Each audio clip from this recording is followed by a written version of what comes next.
Hi folks, welcome to the doc on closed context and word counts. I'm going to explain why we rely on closed context and why word count really matters, as well as formatting in the style requested to include things like footnotes instead of endnotes, particular style of footnotes. If you're asked for notes in bibliography, you produce that, and things like cover sheets.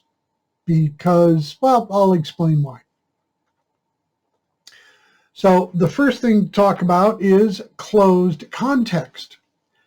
Focus your use of sources for the discussions on the required readings. The requirement is no outside sources. Why is this? Not everyone has access to all sources that are out there. Closed context focuses your efforts for the achievement of specific objectives. I'm a bit more flexible, and after all, regulations are for the guidance of the commander. Therefore, you can occasionally use an outside source for reference for primary discussion posts, as long as it is the spice of the post and not the main course. You may bring in more outside sources in peer posts, but do it judiciously. By citing from all or at least multiple of the required readings, you both are demonstrating to me that you have read the required readings. I have no other way of knowing that in this distance environment. And it also pushes you towards synthesis, the combining of ideas into your own interpretation based on the evidence. Citing a single source means you're not really telling us what you think, but rather what that lone author thinks. So let me give you a little guidance here for what I mean about spice and not main course. If you've got 5 footnotes on a discussion post, then one of them can come from an outside source. If you've got 8, I'll be okay with 2. Okay? In the peer-to-peer posts, if you use some more there, I don't really worry about that too awfully much. But again, rely on the required readings, not stuff out of your own library. Okay, let's talk about word counts. Word counts are critical to success. They discipline your writing. The word count we give you is enough to do the job. Time is precious to you, your peers, and to me.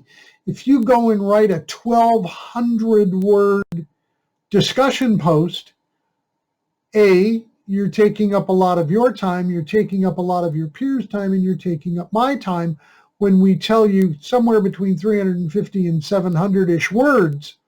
You're doubling that. No. Focus and get the job done. I'm going to attach a couple documents to this that are encyclopedia entries for the history of the Cheyenne peoples. And you'll see that I was given a word count, and I hit that word count almost on the nose, and thus it got published. If you go, let me go on. Professional writing has word counts, usually set up as plus or minus 10%, which is what we use for most of the assignments in this course, and for that matter for the rest of the program. Fall short of or exceed that required length, and you won't get published. If you submit a piece to a magazine and they said they wanted 8,000 words, and you give them 16,000, they're not going to publish it. If they asked you for 8,000 words and you gave them 4,000, they're not going to publish it. Even book publishers establish word counts as well as internal graphic limits and limits on illustrations.